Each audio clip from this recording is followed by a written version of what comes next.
Hanner and Dr. Joy addressed the issue of increased air pollution from the standpoint of increased ozone, dust, and wildfire particulate matter. Let me add some detail about what we know about air pollution's physiologic consequences so that you understand further why climate-related increases in air pollution should be a concern for every one of us. Now, I am sorry to inform you that even though this looks a lot like it, this is not an actual photograph of the celestial kingdom. This is, in fact, a photograph of what most of us were breathing 9 months ago, and that was not a heavenly mist. This is, in fact, air pollution. Within minutes to hours after a spike in air pollution, health consequences are already underway. Blood pressure rises, vascular inflammation and clot formation begins, followed shortly by increased numbers of heart attacks, strokes, and deep vein thrombosis.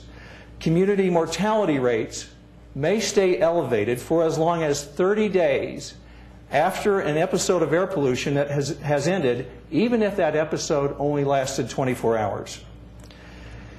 Inhalation of particle pollution can actually bypass the lungs, migrating directly from the linings of the nose along the nerves in the nose to reach the brainstem. There it causes inflammation and oxidative stress on brain cells, acutely compromising their function and leading to long-term neurodegeneration. This occurs in children as well as adults. It undoubtedly affects children's intelligence, as many studies have shown. Within only a few days after exposure to an air pollution episode, alterations in the functioning of genes can occur, turning them on or off inappropriately with a prolonged and possibly lifelong effect capable of being passed on to subsequent generations.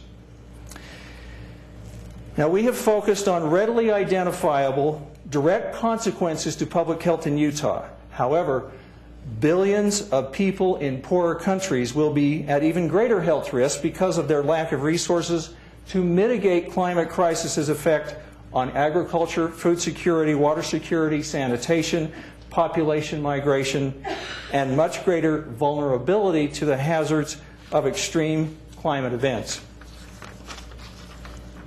It is unrealistic to think that Utah residents will not be secondarily impacted by these events in other countries that will likely result in such things as higher prices for agricultural commodities worldwide, immigration pressures, and, according to our own military, a high probability of climate-related armed conflict and a threat to our national security. Sustaining life that we have known here in Utah will be dependent on a future climate that is at least as favorable as the last 160 years. But the science is very clear. We are headed into a hotter climate with less snowpack and other precipitation extremes that will threaten our forests, rivers, streams, lakes, pastures, and air quality, and virtually all of the resources we depend on for a quality of life and many of the industries that support our economy. Individual and public health protection will follow very closely a community's economic and quality of life preservation. Everything that makes this desert we call Utah beautiful, unique, and life-sustaining is at risk. We join thousands of other scientists throughout the world who warn that aggressive government intervention and international cooperation is necessary. We think this has become as much a moral imperative for the protection of future generations as it is to prevent all-out nuclear war. Climate crisis is the greatest public health threat of the 21st century, and that includes Utah. Inaction due to capitulation to established industries, public apathy, political ideology, ignorance, or simply a natural resistance to behavioral change imperils us all. Those who urge or insist on waiting until all the science is in, or call this a hoax, do so in defiance of overwhelming scientific evidence reminiscent of the tobacco industry's decades-long campaign to cast doubt on the adverse health effects of cigarettes.